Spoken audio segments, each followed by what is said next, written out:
और आज भारत G20 का प्रेसिडेंट है।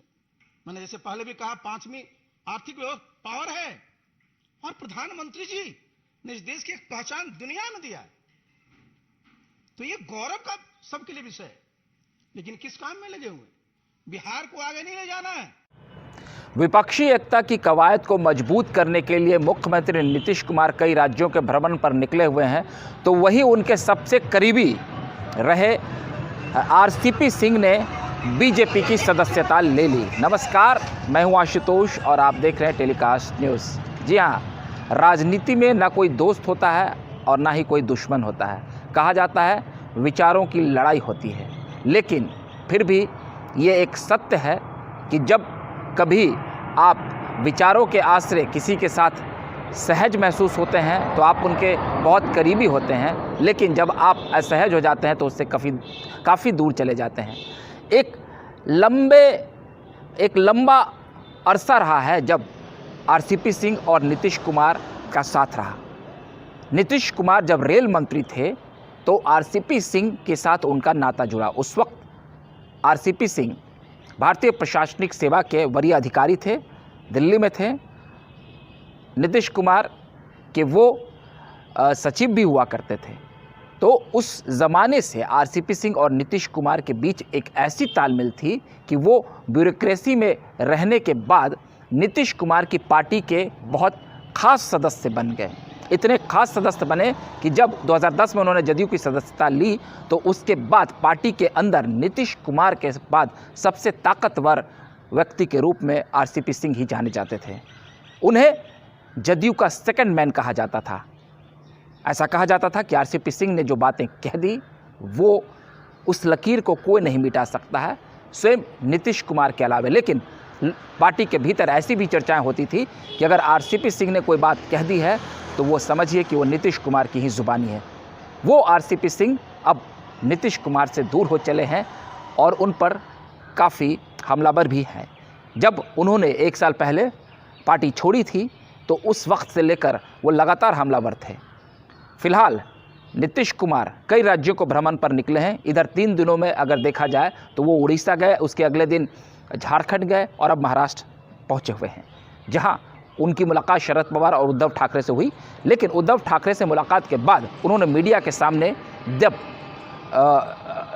मीडिया के सामने आए तो नीतीश कुमार ने केंद्र सरकार पर जमकर हमला बोला। उन्होंने कहा आज देश में कोई काम नहीं हो रहा है, केवल प्रचार हो रहा है। लेकिन इसके थोड़ी देर बाद आरसीपी सिंह दिल्ली में बीजेपी की सदस्यता लेते हैं और उस वक्त बीजेपी के केंद्रीय मंत्री धर्मेंद्र प्रधान वहां मौजूद थे। उन्होंने आरसीपी सिंह को सदस्यता दिलवाई और आरसीपी सिंह ने कहा, मुझे बहुत गर्व है कि मैं देश की सबसे शक्तिशाली पार्टी का सदस्य बन रहा हूं और इस पार्टी से जुड़ने पर मुझे काफ़ी गर्व की अनुभूति हो रही है।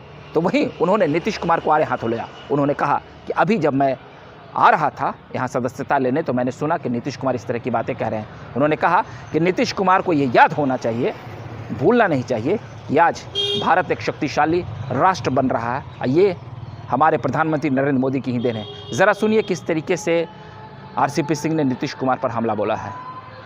अभी मैं सुन रहा था, रोज मैं सुनता रहता हूं, आज भी आप सुनते रहते हैं,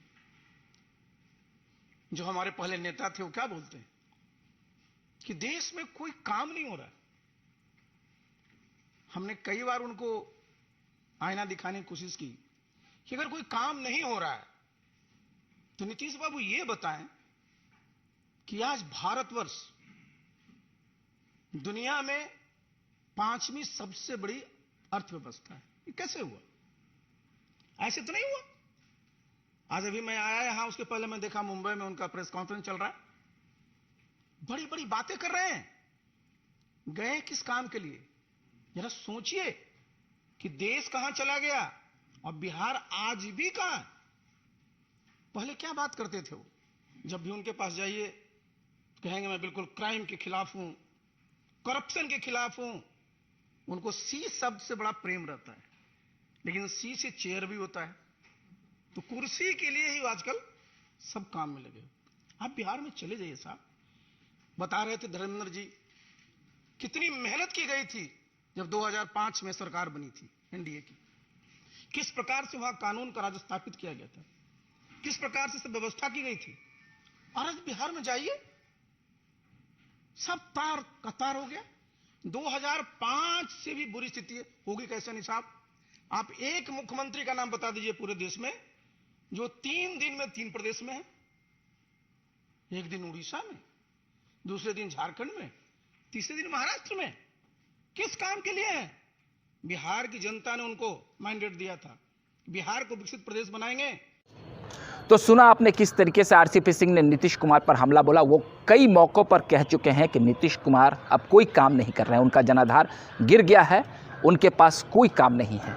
वो जनता ने उनको बिहार की तरक्की के लिए चुना था, लेकिन वो अन्य राज्यों का भ्रमण कर रहे हैं और प्रधानमंत्री बनने का ख्वाब देख रहे हैं। उन्होंने काफ़ी मजाकिया लहजे में कहा कि हर बार जब लोकसभा चुनाव आता है तो नीतीश कुमार को पीएम बनने का सपना आने लगता है।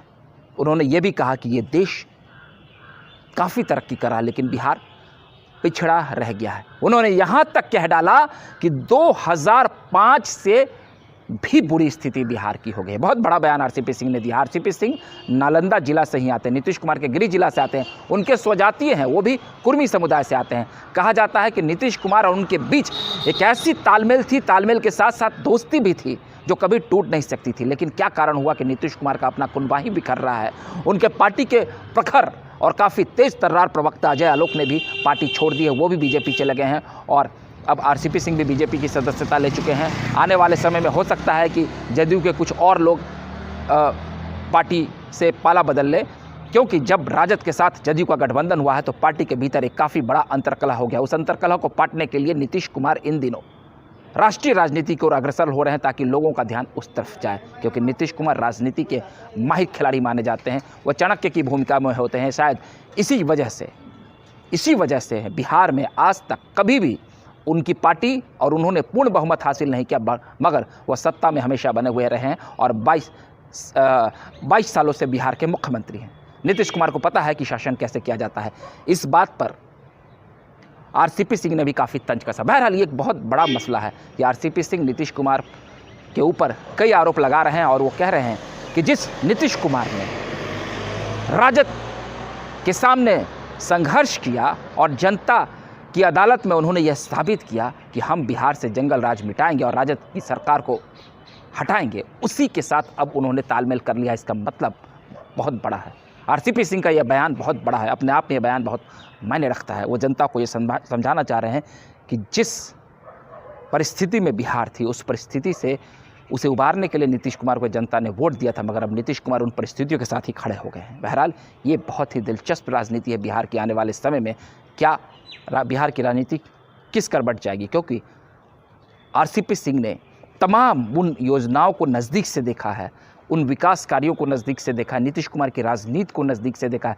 नीतीश कुमार के सर्वे सर्वा थे, वो अब जदयू से जुदा हो चुके हैं। ये नीतीश कुमार के लिए राजनीतिक अखाड़े में कितनी बड़ी चुनौती होगी और उनके लिए कितना बड़ा ये संकट होगा, ये तो आने वाले वक्त में पता चलेगा, अगले चुनाव में पता चलेगा। हालांकि 2-3 चुनाव जो बिहार में हाल के दिनों में हुए हैं, उपचुनाव, उसमें नीतीश कुमार की पार्टी और उनके गठबंधन ने अच्छा प्रदर्शन नहीं किया है, तो निश्चित तौर पर आरसीपी सिंह बीजेपी के लिए एक बड़ी ताकत बनेंगे। बहरहाल आपको हमारा वीडियो अच्छा लगा तो कृपया कर आप हमारे इस वीडियो को लाइक, सब्सक्राइब और शेयर कर दें। फिर नए वीडियो के साथ हाजिर रहेंगे, तब तक के लिए आप हमें इजाज़त दीजिए। बहुत बहुत धन्यवाद।